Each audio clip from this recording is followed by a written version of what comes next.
안녕하세요, 비키입니다. 지난 시간에는 우리가 친환경 제품으로 알고 있는 에코백의 진실에 대해서 함께 봤거든요. 사실 이제 우리가 친환경 제품이라고 부르는 게 기타 화학물질로 만들어진 제품에 비해서 다소 친환경적이다, 그나마 좀 환경에 낫다라는 거지, 결코 이 친환경 제품이라는 이름이 있다 해서 환경에 이롭다라는 뜻은 아니거든요. 그래서 우리가 단어를 제대로 보고 이해를 할 필요가 있는 것 같아요. 그래서 아무튼 결론은 우리가 소비를 사실 최소화하는 것이 환경에 가장 이로운 방법이 되는 거죠. 그리고 지난 시간에 제가 왜 에코백을 말씀을 드렸잖아요. 근데 그런 에코백도 마찬가지고 지금 뭐 제가 입고 있는 이런 맨투맨도 그렇고 뭐 양말, 신고 있는 양말도 그렇고 우리가 착용하는 대부분이 거의 면 소재로 만들어지잖아요. 근데 아시다시피 이런 면 소재는 모카라는 식물을 원료로 만들어져요. 오늘은 이런 모카 식물에 대해서 조금 자세하게 보려고 합니다. 제가 지난 시간에 마지막에 잠시 언급을 드린 것처럼 면 제품의 원료가 되는 모카 식물이잖아요. 근데 이 식물을 키우기 위해서 물이 엄청나게 많이 사용이 되고, 그리고 이거를 생산해내는 과정에서 또 환경을 해치게 되고, 운반하면서 또 환경을 해칠 수 있다라고 제가 말씀을 드렸어요. 제가 그냥 간단하게만 설명을 드렸던 거를 오늘은 조금 더 왜 그런지 제가 또 이제 막 근거 제시하고 이런 거 좋아하잖아요. 검색하고. 그래서 그거를 같이 한번 보려고 하거든요. 그래서 그거와 관련해서 제가 어디서 찾았냐면 WWF라는 단체가 있어요. 아마 환경에 관심 있으신 분들은 들어보셨을 거예요. Worldwide Fund for Nature 이라고 해서 자연의 보존과 회복을 위해서 각국의 민간이 협력하는 비정부 기구인 세계자연기금, 여기에서 발췌한 내용을 가지고 오늘 얘기를 해볼까 합니다. 오늘은 제가 또 찾은 내용이 영어에서 찾은 거기 때문에 기타 일부 정도만 간단하게 한번 볼게요.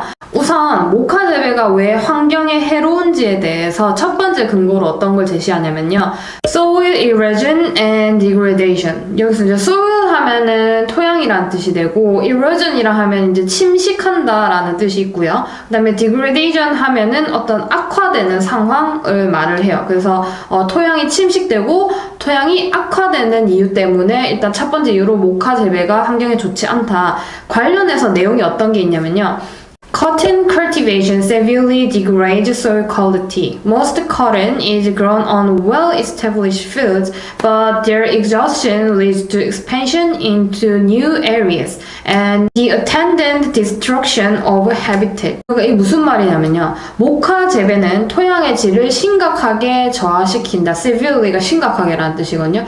아주 심각하게 저하시키고, 대부분의 모카는 아주 잘 개간된 밭에서 재배가 되기는 하지만 밭이 일단 고갈이 되면 새로운 지역으로 일단 확장을 해야 되고, 또 그에 따라서 서식지가 파괴된다라고 말을 해요. 그 말 그대로 이제 그래서 말하는 것처럼 대부분이 원래 이제 이렇게 밭으로 이용하기 위해서 개간이 돼 있는 땅을 이용하긴 하지만은 수요가 늘어나거나 이 밭에 생명이 다하게 되면 어쩔 수 없이 다른 땅을 또 개간을 해서 밭으로 이용을 해서 또 모카를 키워내야 되는 거죠. 이와 관련해서는 제가 저번에도 육식에 대해서 제가 한번 얘기를 하면서 우리가 고기를 먹기 위해서 가축을 키우잖아요. 근데 그 가축을 먹일 사료를 키워야 하기 때문에 그 사료를 생산해내기 위한 땅을 만들기 위해서 우리가 열대우림을 또 파괴를 하고 있다 했어요. 같은 맥락인 거죠. 결국은 우리의 이기심 때문에 우리가 어떤 거를 소비하기 위해서 자연을 파괴하면서 habitat, 그러니까 서식지를 파괴하고 있다라는 내용이 되는 거예요. 자, 두 번째 볼게요. pollution을 얘기합니다. pollution, 우리 오염이라는 단어, 어떤 오염에 대해서 얘기하는지 한번 같이 볼게요. Conventional production practices for cotton involve the application of substantial fertilizers and pesticides.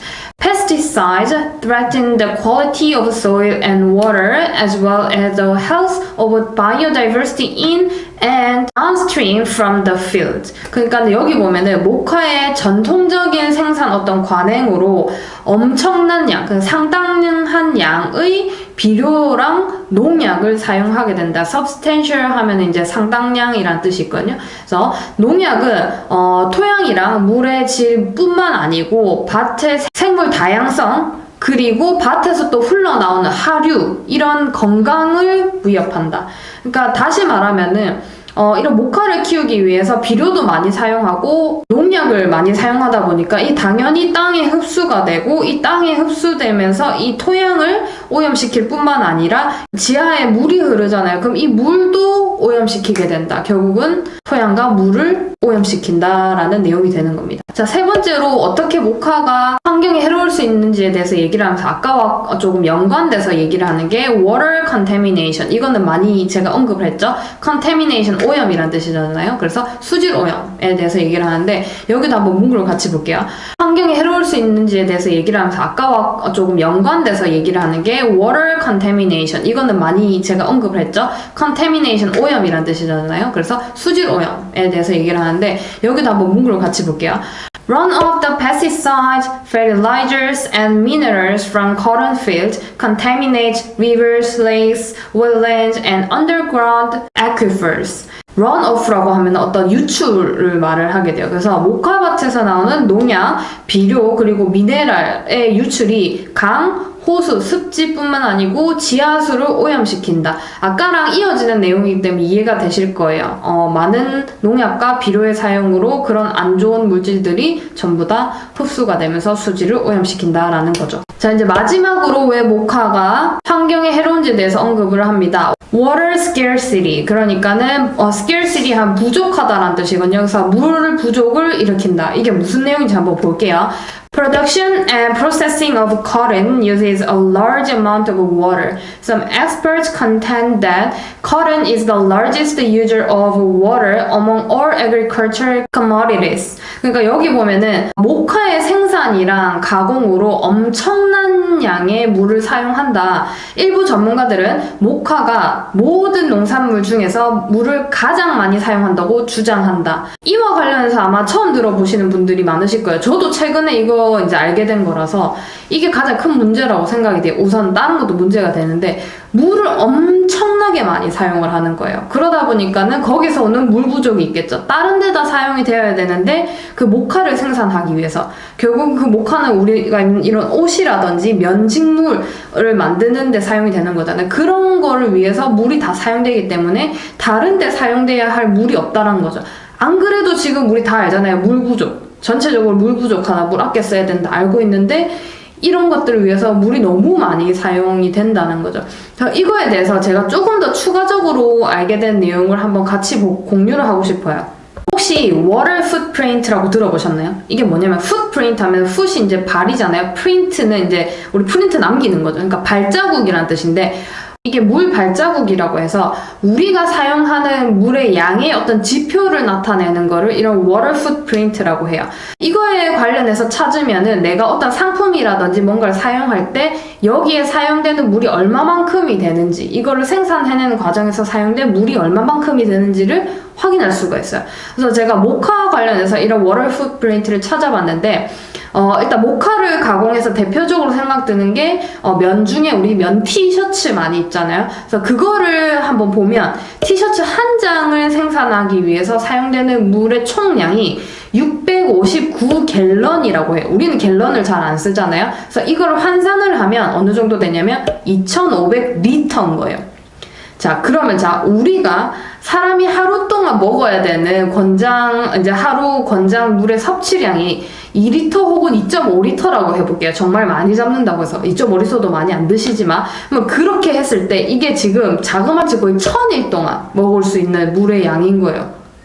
티셔츠 한 장 만드는데 1000일 동안 먹을 물의 양으로 그 티셔츠 한 장을 만든다는 거죠. 저 이거 보고 숫자를 제가 잘못 계산했나 몇 번을 두드려봤어요. 제가 수에 약해가지고 혹시 내가 이거 계산기 잘못 돌렸나 아무리 봐도 659갤런을 환산하면 2,500리터가 나와요. 근데 그러면 2.5리터가 우리가 하루에 마시는 거니까 나누기를 하면 1000일인 거예요. 저 진짜 충격 많이 받았어요, 여기서. 그래서 정리를 하면 식물에서 온 재료다, 식물을 원료로 사용했다 하면은 당연히 환경에 나쁘지 않을 거야. 환경에서 온 거니까 이렇게 생각을 하지만 환경에서 온 식물인 모카를 재배하는데도 이렇게 환경을 해치게 되는 거예요. 그럼 자, 결론은 그럼 뭐 어쩌라는 거예요? 뭐 아무것도 쓰지 마? 이게 아니고 항상 제가 말씀드리잖아요. 어쨌든 결론은 미니멀 라이프인 거예요. 미니멀 라이프를 하면 환경을 지킬 수 있어요. 왜냐하면 우리가 필요 없는 소비를 줄여서 그만큼의 낭비를 하지 않기 때문에 그로 인해서 환경을 지킬 수가 있는 거죠.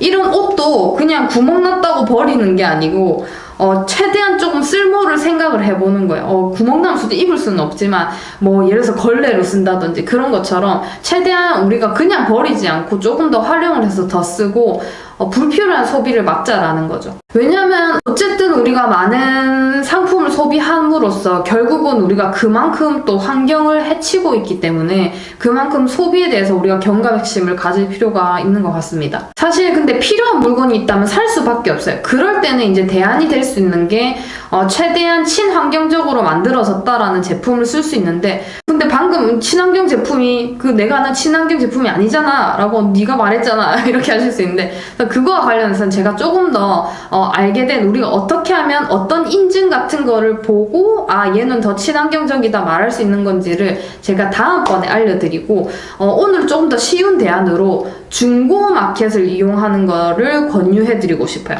요즘 당근 마켓이 엄청 떴잖아요. 광희 씨 덕분에 저는 뭐 이제 그전에도 이용을 많이 하고 있고 아직도 여전히 이용을 하고 있긴 한데 이런 당근 마켓에서 이용하면 중고 물품을 사는 것으로서 우리가 환경에 그만큼 해를 끼치는 걸 조금 덜 할 수 있다라고 생각해요. 왜냐면 어쨌든 중고 물품은 이미 만들어진 거니까 만들어진 거를 최대한 활용하는 방법이니까 그렇게 하는 것도 한번 참고해 보셨으면 좋겠습니다. 다음 시간에도 제가 유익한 정보를 가져올 수 있도록 노력하겠습니다. 그럼 다음 시간에 뵙겠습니다. Bye guys!